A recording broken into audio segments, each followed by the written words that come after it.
दोस्तों, एक महीने के कड़े इंतजार के बाद फाइनली आज वो दिन आ चुका है जब हम 20 मीशो फ्लावर सीड्स में से एक सीड को ट्रांसप्लांट करेंगे। सीड नहीं, सीड्स के इन ढेर सारे प्लांट्स को ट्रांसप्लांट करेंगे।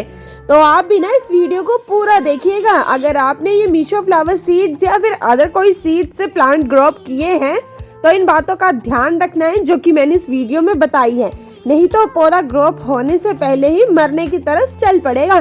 इसीलिए वीडियो को पूरा देखें और एक प्यारा सा कमेंट तो जरूर कर दें। जय श्री राधे दोस्तों, मीशो फ्लावर सीड्स को लगाए हुए पूरा एक महीना हो चुका है और एक महीने के बाद आप देख सकते हैं सभी कंटेनर्स में से छोटे छोटे पौधों ने जन्म ले लिया है और कुछ पौधे तो काफी बड़े भी हो चुके हैं और कुछ तो भी हो रहे हैं।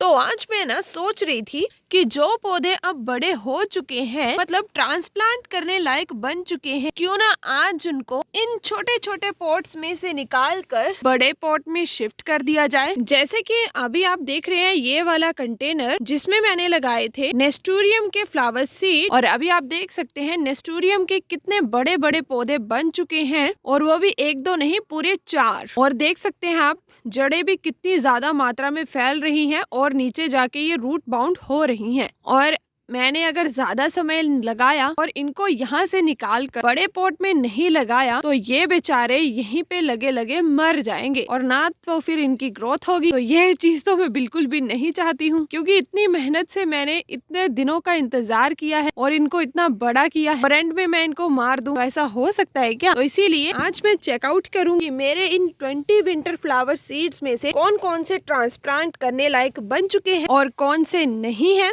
और जो ट्रांसप्लांट करने लायक होंगे तो आज मैं उनको ट्रांसप्लांट कर ही दूंगी। और अभी आप सभी सोच रहे हो कि मैंने नए पॉट्स कब बनाए या नए पॉट्स कब खरीदे, ये तो बताया ही नहीं। मैं इनको ना नए पॉट्स में नहीं लगाऊंगी। मेरे पॉट्स में अभी काफी सारा स्पेस है। जैसे कि ये वाले पॉट्स मैंने मीशो से खरीदे थे, 250 के 3 मिले थे। तो इनमें साइड्स में ना काफी ज्यादा स्पेस है और बीच में पौधा ऑलरेडी लगा हुआ है। तो सोच रही हूँ कि यहीं पर प्लांट्स को लगा दूंगी, क्योंकि मेरे टेरेस गार्डन पर आप पौधे वैसे भी देखते हो कि एक पॉट में एक से ज्यादा पौधे होते हैं और सबकी ग्रोथ भी अच्छे से हो जाती है। इसीलिए मैं इनको मारना नहीं चाहती। तो आज मैं इनको ना यहीं पर शिफ्ट कर दूंगी, मतलब ट्रांसप्लांट कर दूंगी। तो चलिए देखते हैं कि किस तरह से इन मासूम से पौधों को ट्रांसप्लांट करना होता। और ये है भी बेलबर्गी और इनके फूल भी ना काफी सुंदर से होते हैं। तो चलिए अब बिना देरी किए ट्रांसप्लांट करने की प्रक्रिया को शुरू करते हैं। बट उससे पहले मैं सोच रही हूँ कि मिट्टी की थोड़ी गुड़ाई कर ली जाए और साथ में थोड़ी खाद भी इसमें मिलाई जाए, ताकि ये जो 4 पौधे एक साथ जी रहे थे इनको अच्छे से अपना खाना मिल जाए और सभी की ग्रोथ जल्दी से जल्दी हो और जल्दी से जल्दी इनमें फ्लावरिंग पॉइंट्स भी आए। तो इसके लिए मैं प्रयोग करूंगी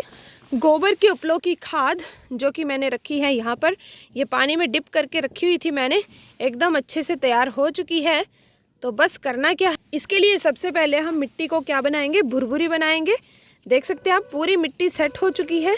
और ये कहाँ से निकल गया भाई, ये डायंथस की कटिंग निकल गई है यहाँ से। चलो ये भी बोल रहा है कि मुझे भी लगाओ यहाँ पर मुझे भी नया पॉट चाहिए। ये यहाँ पे लगा हुआ है ना, खुद ब खुद ही नीचे गिर गया। चलो कोई नहीं, लगा देंगे इसे भी, पर पहले मिट्टी को तो भुरभुरी बना ले।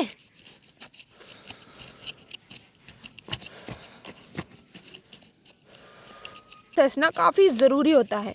अगर मिट्टी भुरभुरी नहीं होगी ना तो प्लांट बेचारा एडजस्ट ही नहीं हो पाएगा, मतलब उसकी रूट्स ना चल ही नहीं पाएंगी। उसमें मिट्टी हार्ड होगी और प्लांट्स की जो रूट्स होती हैं वो तो कितनी मासूम सी होती हैं, कितनी मुलायम सी होती हैं। आप देख सकते हैं कितनी बारीक सी हैं ये। अगर मिट्टी कठोर होगी तो ये बारीक बारीक सी रूट्स अपनी ग्रोथ कैसे करेंगी?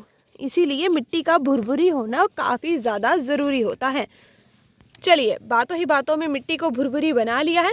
अब खाद को कुछ इस तरह से भुरभुरी बनाते हैं। ये देखिए, इस तरह से आपने भी ब्रेक करके ही खाद को अच्छे से डालना है। इस बड़े वाले पीस को भी इस तरह से हम कर लेंगे।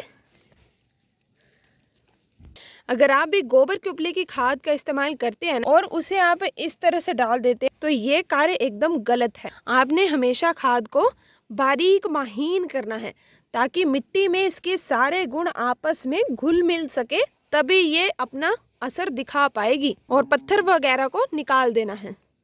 तो देखिए अभी खाद भी डाल दी है इसमें। अब इन दोनों चीज़ों को अच्छे से इस तरह से मिक्सअप कर लेते हैं ताकि मिट्टी में हमारी ये जो खाद है ये अच्छे से मिल जाए और अपना असर मिट्टी में दिखा सके। और फिर इनका असर किस पे पड़ेगा? हमारे प्लांट्स पे। फिर हमारे प्लांट्स की ग्रोथ काफ़ी अच्छे से होगी। और ये देखिए प्लांट्स के पास की तो मिट्टी एकदम रूखी सूखी सी है और हार्ड भी काफ़ी ज़्यादा है। तो इसे थोड़ा सा कैंची की मदद से, क्योंकि मेरे पास अभी और औजार तो है नहीं, इसी का इस्तेमाल करके सारे काम कर लूँगी मैं। ये देखिए हो गया बस काम हमारा। लो जी, बना बनाया हमें पॉट भी मिल गया। बस थोड़ी सी खाद ऐड कर सॉइल मिक्सचर को नया जैसा बना दी। चलिए अब इसे यहाँ से कट करके जड़ों के साथ ही अपने इन चारों पौधों को निकालते हैं और फिर अलग अलग करके इस ट्रे में इनको सेपरेट इन सभी को लगा देते हैं। तो इसे मुझे ध्यान से कट करना पड़ेगा। तो अभी आप सभी रेस्ट कीजिए, मतलब साइड में बैठ के ये सारा कार्य देखिए। तो मैंने आप सभी को एडजस्ट करने की कोशिश की, बट आप सभी नहीं हो रहे, इसीलिए मैं इसको कट करके ही दिखाती हूँ। कैंची की मदद से ही कट कर, इसीलिए आप भी कैंची का इस्तेमाल कर अगर आपने इस तरह से डिस्पोजल गिलासेस में लगाए हैं तो। ओ वाह दोस्तों, ये देखिए मैंने ना बस ज़रा सा इसे कट किया और फिर इस तरह से मैंने जब इसे किया ना, तो ये देखिए आसानी से ये खुद ब खुद ही कट हो रहा है यहाँ से। इससे हमारी रूट्स को ज़रा भी डैमेज नहीं होगा और पूरा ही एकदम सेट बनकर हमारा बाहर निकल आएगा। मतलब जैसे ये गिलास में है ये प्लांट पूरा वैसे ही निकल आएगा।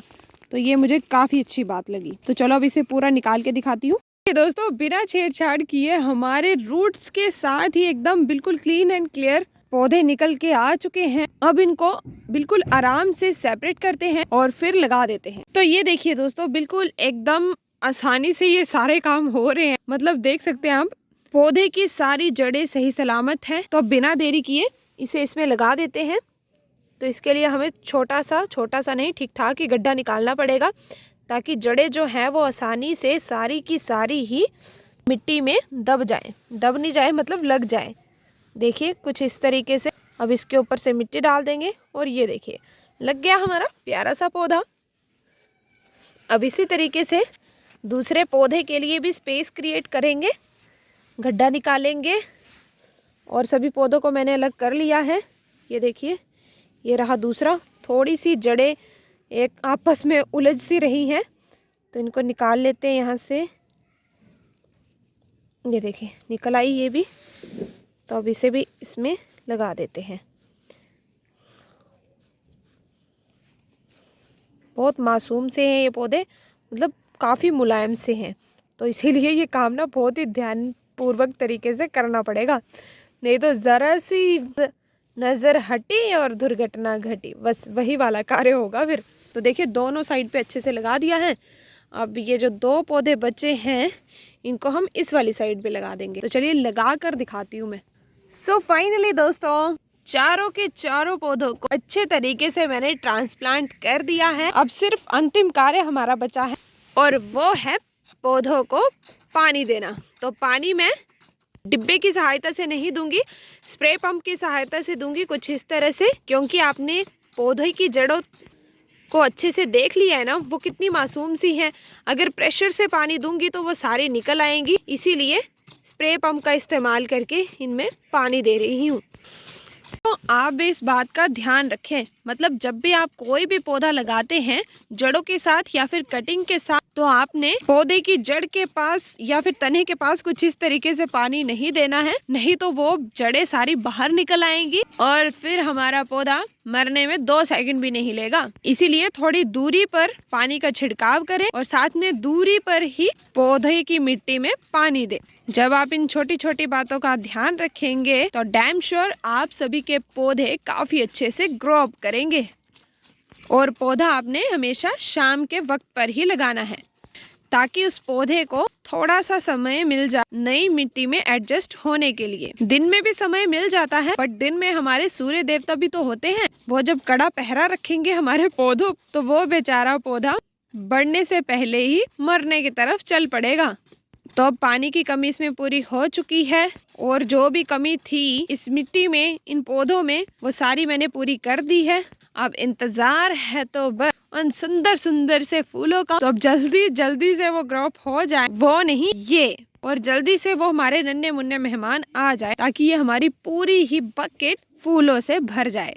तो अब जल्दी से बता दीजिए कि आपको आज का ये पहला मीशो फ्लावर सीड ट्रांसप्लांट का वीडियो कैसा लगा। और इसी तरीके से हम अपने इन 19 प्लांट्स को भी ट्रांसप्लांट करेंगे, बट कब करना है, जब ये ट्रांसप्लांट करने लायक हो जाएंगे। तो आज के इस कार्यक्रम को यहीं पर समाप्त करते हैं और मिलते हैं आप सभी को फिर नेक्स्ट वीडियो में। तब तक जय श्री राधे।